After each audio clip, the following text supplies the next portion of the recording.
That sound just gave you chills. But today's WWE music? Absolutely nothing. Here's why WWE destroyed their greatest weapon. Close your eyes and listen. If you're a wrestling fan, you just got goosebumps. That's the power WWE used to have. Every single wrestler, from main eventers to jobbers, had music that hit different. Stone Cold's glass shatter meant chaos was coming. The Undertaker's gong meant someone was about to rest in peace. The Rock's "If You Smell" meant the most electrifying man was in the building. But here's the brutal truth. Name 5 current WWE themes that give you that same feeling. You can't. Because modern WWE music is generic, soulless garbage that sounds like it came from a discount royalty-free website. This isn't just about nostalgia. This is about WWE systematically destroying one of their most powerful tools for getting wrestlers over. And it all started going to hell around 2017. Back in the 80s, WWE wrestlers walked out to mainstream hits. Eye of the Tiger, Another One Bites the Dust. Sounds cool, right? Wrong. Licensing fees were bleeding Vince McMahon dry, and he wanted something more powerful. Enter the godfathers of wrestling music, J.J. Maguire and Jimmy Hart. These legends understood something that modern WWE completely forgot. Your entrance music isn't background noise, it's your character's heartbeat. Maguire crafted the melodies while Hart, with his golden ear, matched music to personalities. Together they created Sexy Boy for Shawn Michaels, American Dream for Dusty Rhodes, and All About the Money for Ted DiBiase. Each song was distinct, catchy, and told you exactly who that wrestler was before they even grabbed a microphone. This was the blueprint that would define wrestling music for decades. But they were just the warm-up act. The real genius was about to change everything. In 1985, WWE signed Jim Johnston, and for 32 years, this man was the soundtrack of our childhoods. Johnston didn't just make songs, he created musical DNA for characters. Here's what made Johnston a genius. He studied wrestlers like a scientist. He analyzed their personality, background, motivations, even their body language. Then he built their entire musical identity from scratch. Stone Cold Steve Austin. Johnston saw a blue-collar rebel who didn't enter rooms quietly. That glass shatter perfectly captured Austin's explosive, anti-authority character. The arena erupted every single time. Randy Orton? Johnston looked at this young, unhinged viper and thought, this guy probably hears voices. That insight gave us Voices, one of the most iconic themes in wrestling history. The Undertaker's funeral dirge made you feel like you were at an actual funeral. Brock Lesnar's Next Big Thing told you someone was about to get destroyed. Every theme was a masterpiece. Johnston's genius went beyond obvious character traits. He understood that theme music had to serve the story. When someone turned heel, their music got darker. When they turned face, it became more uplifting, but it always kept the character's musical DNA. The Undertaker's Ministry of Darkness theme still had that haunting gong, just more sinister. His American Badass theme kept the core essence while reflecting his biker persona. That's musical storytelling. Johnston also collaborated with real artists. Drowning Pool did Triple H's The Game. Finger 11 created Slow Chemical for Kane. These weren't generic rock tracks. They were custom-made musical weapons. The man created over 10,000 pieces of music.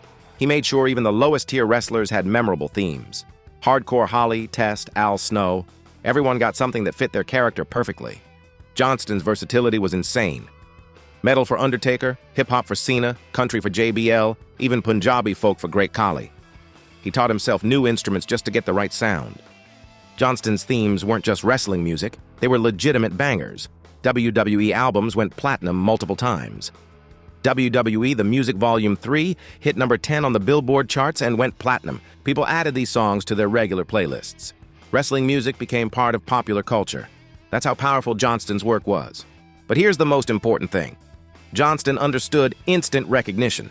Within 2 seconds of hearing that glass shatter, If You Smell or Mankind's car crash sound, you knew exactly who was coming out. That's the mark of truly great theme music. It creates an emotional response before the wrestler even appears. It builds anticipation, tells a story, and gets the crowd hyped. Unfortunately, all good things must come to an end. And WWE's musical golden age was about to die a horrible death. In 2017, after 32 years of musical excellence, Jim Johnston was suddenly released. The reasons were never fully explained, but Johnston said his relationship with Vince McMahon had drifted apart, and WWE wanted a more modern, polished sound. Johnston's departure marked the end of an era. When he left, he took 3 decades of knowledge about what makes wrestling music work.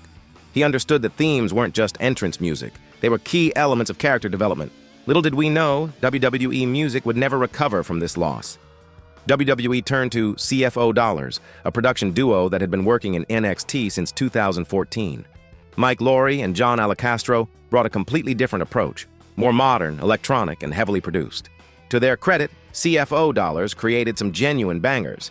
Shinsuke Nakamura's Rising Sun was a masterpiece. AJ Styles' Phenomenal became instantly iconic. Bobby Roode's Glorious was perfect for his character.